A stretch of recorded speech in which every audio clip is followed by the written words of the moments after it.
This course has two main aims. The first aim is to teach you the language of medicine, and the second aim is to teach you to learn how to reason in three dimensions.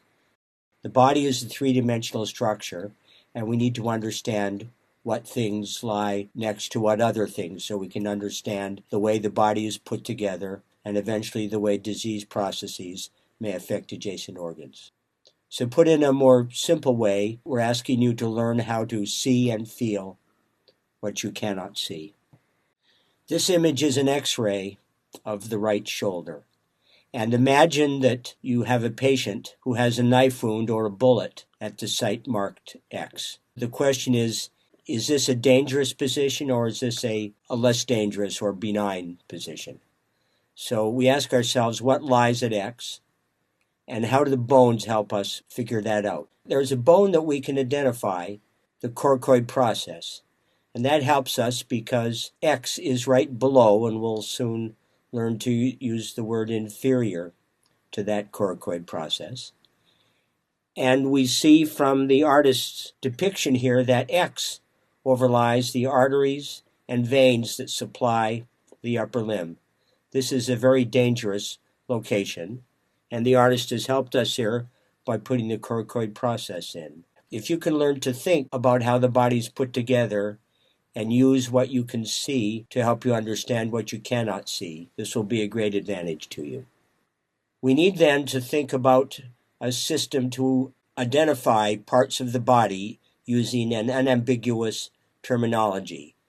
The terms forward and behind are confusing because it depends on whether we're standing in front of or behind our patient. We pick the standard position. It's called the anatomic position. We see our drawing here, the individual standing, facing us with the palms out and the thumbs pointed laterally. And using that orientation, we define a plane, a mid-sagittal plane, that divides the body into right and left halves. Things which are closer to the midline are medial. Things which are further away from the midline are lateral. The nose, then, is medial to the shoulder, and the hand is lateral to the shoulder. We need another set of directions to define the two other planes. Things which are closer to the head are superior. Things which are further away from the head are inferior. Things which are closer to the back are posterior. Things which are closer to the front are anterior. Sometimes you will hear me use the terms dorsal and ventral as synonyms for posterior and anterior, especially when I'm talking about the nervous system.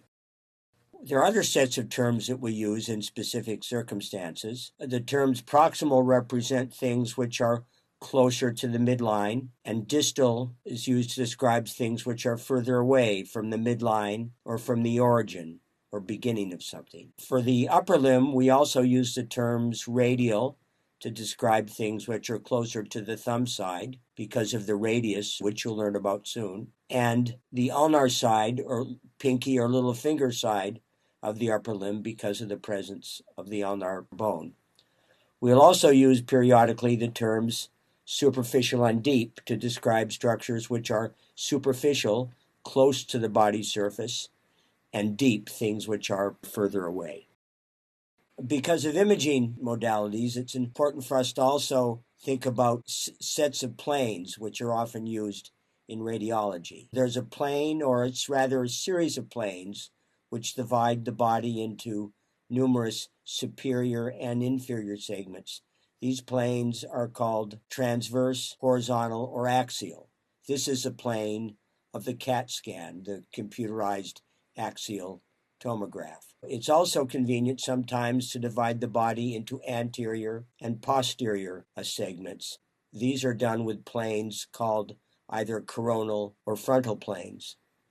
And then lastly, we often divide the body into right and left planes. We describe the mid-sagittal plane as one dividing the body into equal right and left halves.